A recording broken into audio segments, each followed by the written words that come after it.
All right, so welcome everyone. My name is Jen Hoyer and I work at Brooklyn Public Library's Center for Brooklyn History. I am going to go ahead and share my screen. And welcome to our New York City History Day information session. Really excited to have you here. So let's dive in. As I mentioned, I am going to present a fair bit of information and then we'll have a lot of time for questions at the end. So just to start off with, for those of you who are new to History Day, what is History Day?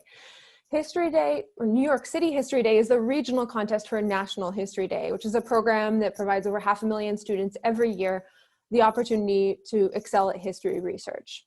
We're really excited to host the New York City Regional Contest this year virtually from the Center for Brooklyn History. And top entries from this contest will be invited to advance to state and national contests. So just backing up a little bit, what is the Center for Brooklyn History? I'm so glad you asked. The Center for Brooklyn History preserves, protects, and shares Brooklyn's history with the borough's audiences, but also far beyond. And so, here we're talking about New York City History Day, and I think that's a prime example of the Center for Brooklyn History really reaching beyond the borders of our borough. You may actually know us under a different name. The Center for Brooklyn History is the result of a 2020 merger between Brooklyn Historical Society and the Brooklyn Public Library's Brooklyn Collection. And so as part of Brooklyn Public Library, it hosts the most expansive collection of Brooklyn history in the world. This is our first year hosting the New York City History Day contest. And we're really excited to support student and teacher research through History Day this year. We're all trying something new this year, as it's our first time hosting this, and I think it's everyone's first time doing this as a virtual contest in New York City. So just a small outline of what we're going to cover today. I'm going to give some updates on what the New York City History Day contest looks like this year and share some important dates to keep in mind.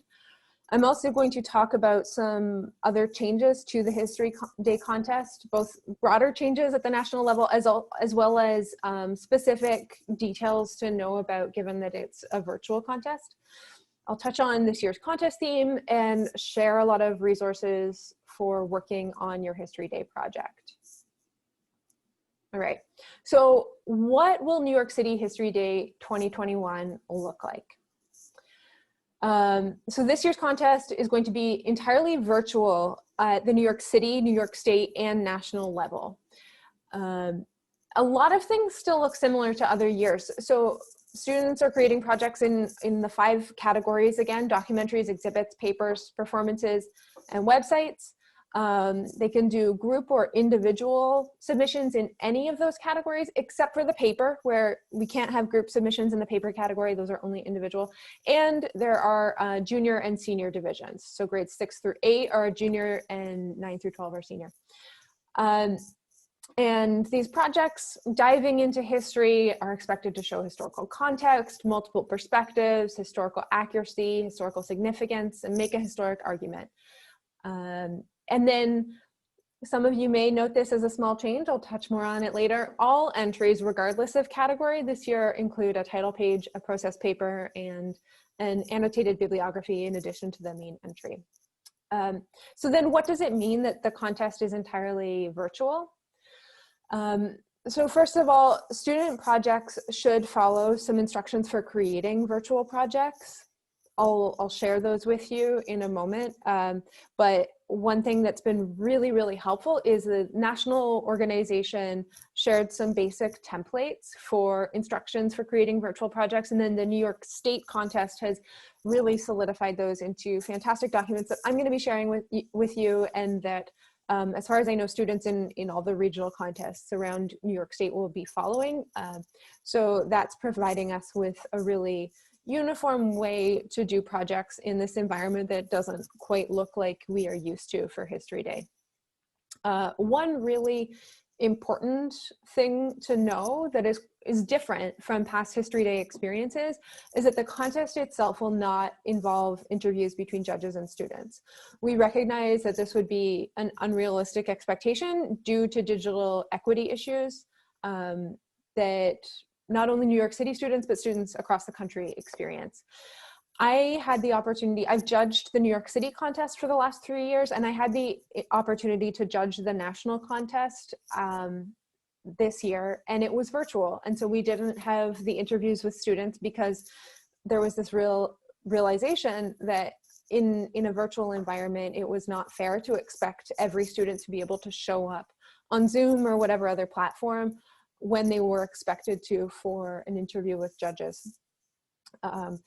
And I know that we as judges, we noticed the difference, but we also were really excited there was a great forum for us to provide really, really rich feedback to students. And so I think that even though it's a different experience to do the contest virtually and not have the judge interview, it's still a really rewarding experience. In terms of the timeline for this year's contest in New York City, we have some important dates here. So registration will open for teachers, students, and judges on January 25th. And I will send out lots of reminders about that. Teachers will need to register before their students. So if you're a teacher here today, keep that in mind. Don't badger your students to register until you have yourself so that they can select you as their teacher when they're registering. And if you are a student joining us today, you can actually help me out with this by making sure your teacher registers before you. Registration will close on March 2nd. Again, I'll send a lot of reminders about that. One really important thing to note is that the registration deadline for the virtual contest is actually the deadline for projects to be finished. So unlike in previous years where you might register and then sometime later you show up for the in-person contest with like your exhibit board, exhibit boards actually have to be submitted online, and they have to be submitted online by the registration deadline. So that's an important thing to remember. Online judging then takes place over a period of 2 weeks rather than on a single day. And winners will be announced on March 26th of 2021. And that just gives us enough time to let the winners know who will be advancing onto the state contest. I know that everything is different this year, virtual learning, virtual contests, it all feels strange. And so I wanted to share this really helpful timeline suggestion from Idaho History Day. In case anyone out there is feeling like, oh, I don't have enough time on top of everything else to get started on a History Day project, I love the way this little chart breaks down. If you only have 6 weeks, this is how you can work on a History Day project. Or if you have 10 weeks, or if you have 15 weeks, this is how you can allocate that time. So I've shared that in here, and again, this presentation will be shared with you after by email, so you can look back at this and think about how it works with your own schedule for working on History Day. All right. What other major contest changes should we know about? So the national office made some important updates this year to the rulebook and to the evaluation rubric. So how can you find the new contest rulebook? You can actually link to it on the NHD website. And here is the new contest rulebook. It looks similar to the old rulebook, but does have some updates. And then one thing that's really handy, if you are really familiar with the old rules, National History Day has actually put together a tip sheet summarizing the major rule changes. I'm not going to dwell too much on this today because I don't want to just talk about the changes. If you're new to History Day altogether and it makes more sense for you to just check out the rulebook. But if you are really, really familiar with the existing rulebook, take a look at this list of significant changes. They are worth noting. As I mentioned, one change is that process papers are now required for all categories, and that didn't used to be the case. There are also some important changes to look out for regarding word count. Something that had happened previously is that footnotes were not counted as part of the word count. And so students were using footnotes as a way to add a lot more text to their papers. So now, for example, one of the rule changes is that the words in your footnote, the citation doesn't count towards your word count, but if you add like 5 more sentences, that counts towards your word count. So check out those changes in the rulebook, and let me know if you have any questions, and I will help you figure that out. The other major change for this year is that the evaluation rubric has changed, and judges at contests across the country use the rubric to judge all projects. There are different rubrics for each category because there's a section in the rubric that looks at clarity of presentation, and clearly how an exhibit is presented is very different than how a documentary or performance is presented. But where we see the changes in the rubric is that it used to give 60% for historical quality, 20% for relation to the theme, and 20% for clarity of presentation.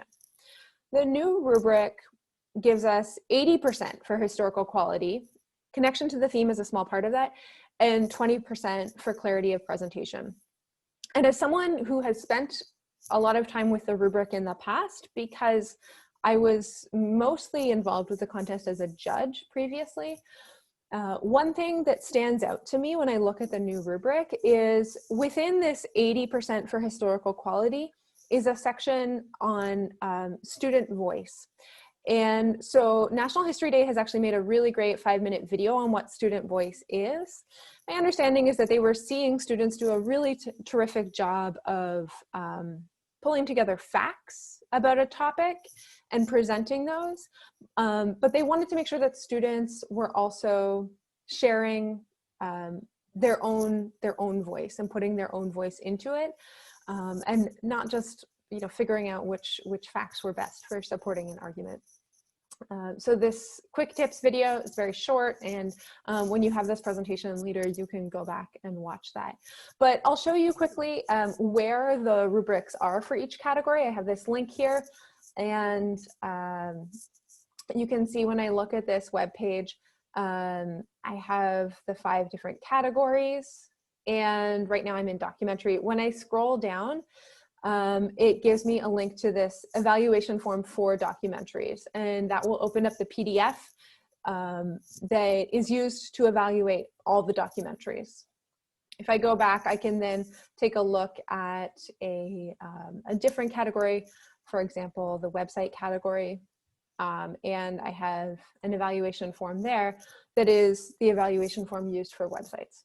So this would be used for individual and group websites, and it would be used for junior and senior websites.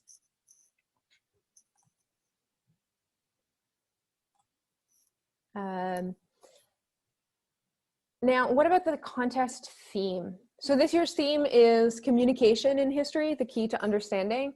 And there's more information about the theme, again, on the National History Day website.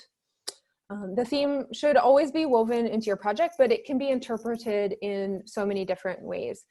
I love the way this theme video, which I've embedded here, outlines some different ways of interpreting the theme. And National History Day has also created a really great graphic organizer for outlining how your topic fits with the theme. So let's take a look at these. On the National History Day theme website, we have actually an entire theme book, which if you are a teacher and trying to figure out directions to point your students, this theme book has fantastic resources. It has articles written by people at Library of Congress, people at National Archives, people at the American Antiquarian Society on material from their own historic collections that relate well to the theme. So they're giving us really great examples, and those could be topics that you would suggest to your students. So that theme book is a great resource. Here's the video that I mentioned, and I mentioned and linked to the graphic organizer. It's here, and so you can actually share it with students as a fillable PDF so they can do it online. But it just outlines some things to think about when trying to wrap your head around how a topic connects to the contest theme. And if you are teaching this, there are some really terrific prompts for having those conversations with your students and spurring their thinking forward.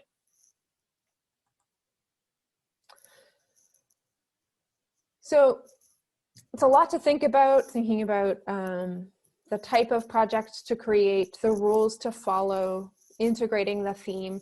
So my goal, coordinating this contest in New York City, is to do everything I can to support all of you as students and teachers in doing really great projects and finding really great resources in a time when we can't necessarily go in person to an institution to do our research. So we've put together a resources for students webpage and a resources for teachers webpage, and I want to highlight some of what's available on there. We'll look first at our resources for students, and those highlight some of the things we've already talked about. We have a link to the rule book, information about the theme. I mentioned earlier that we have some really detailed instructions about crafting a virtual project, and this is something that you should really, really make sure you explore and follow. If you are thinking afterwards, where were those instructions on creating virtual projects, send me an email. I will point you towards these. These are really, really well put together. So I'm going to take a look first at the instructions for doing an exhibit.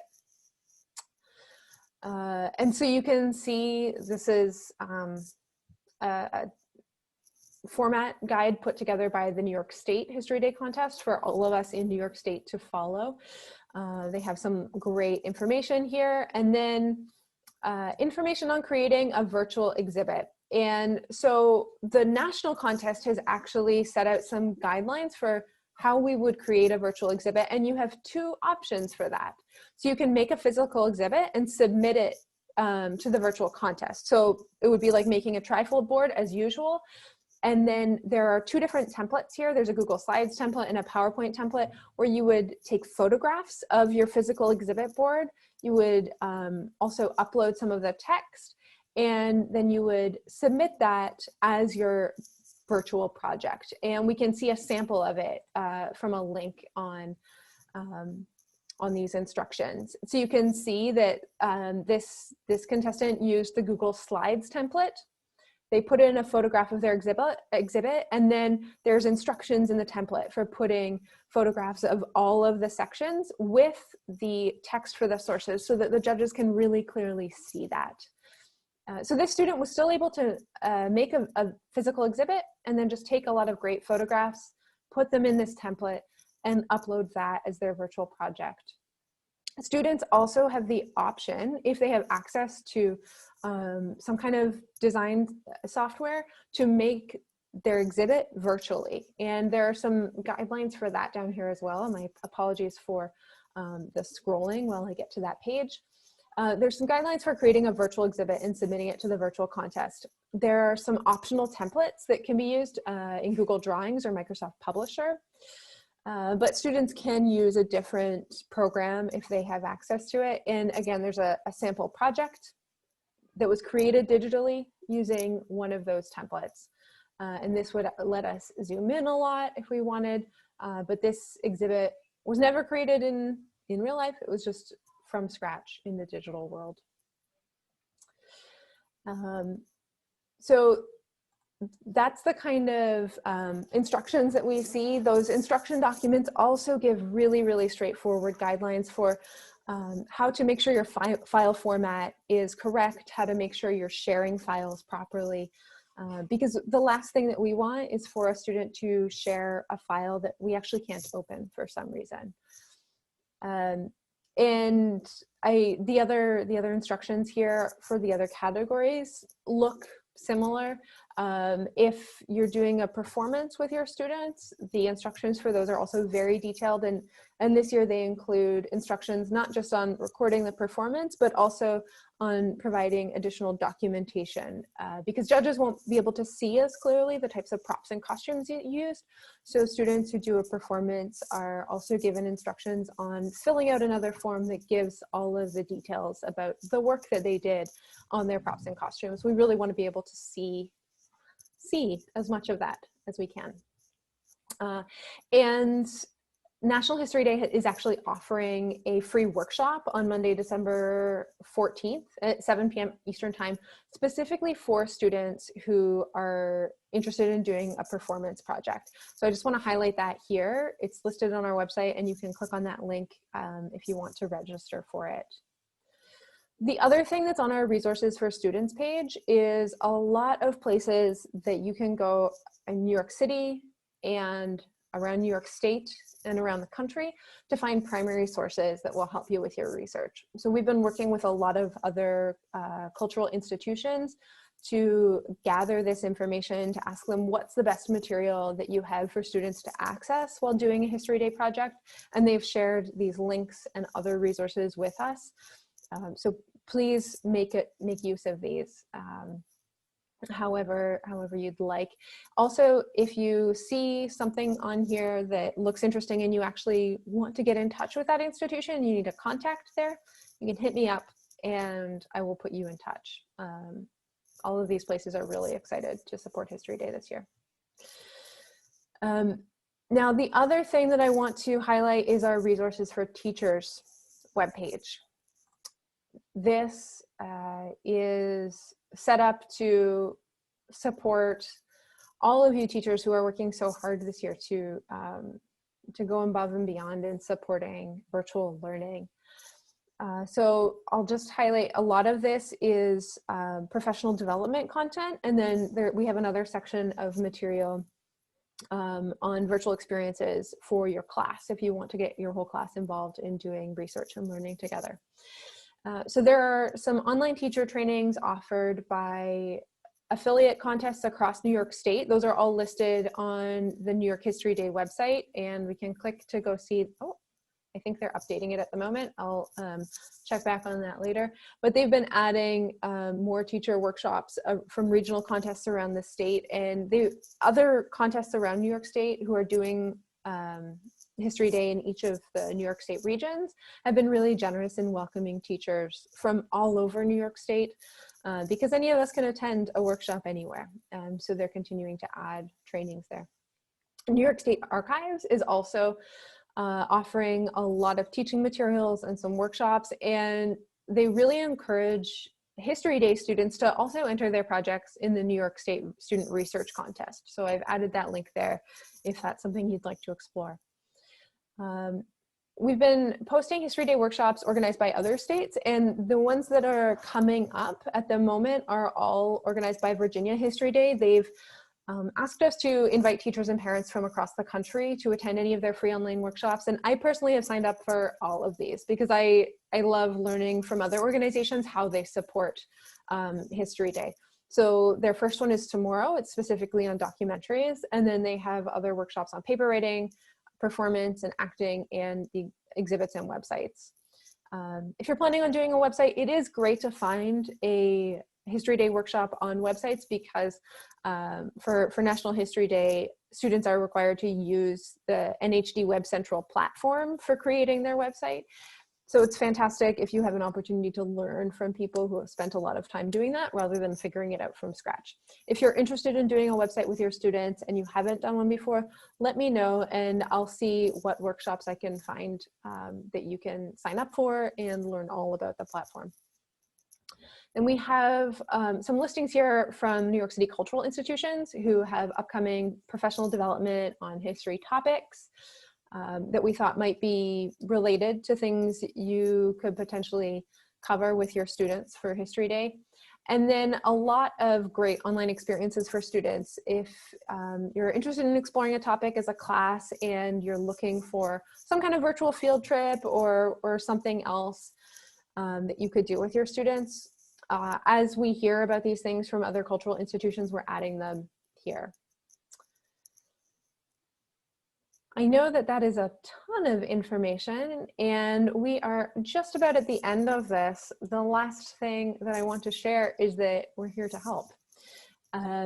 So you can send us an email. The email is here and I believe in the chat, and you can visit our website. And you can also fill out our contact form if you want to make sure, I know many of you have already, but if you want to make sure that you receive updates about the contest, I always make sure to email everyone who has signed up on that contact form. So all of that being said, I am going to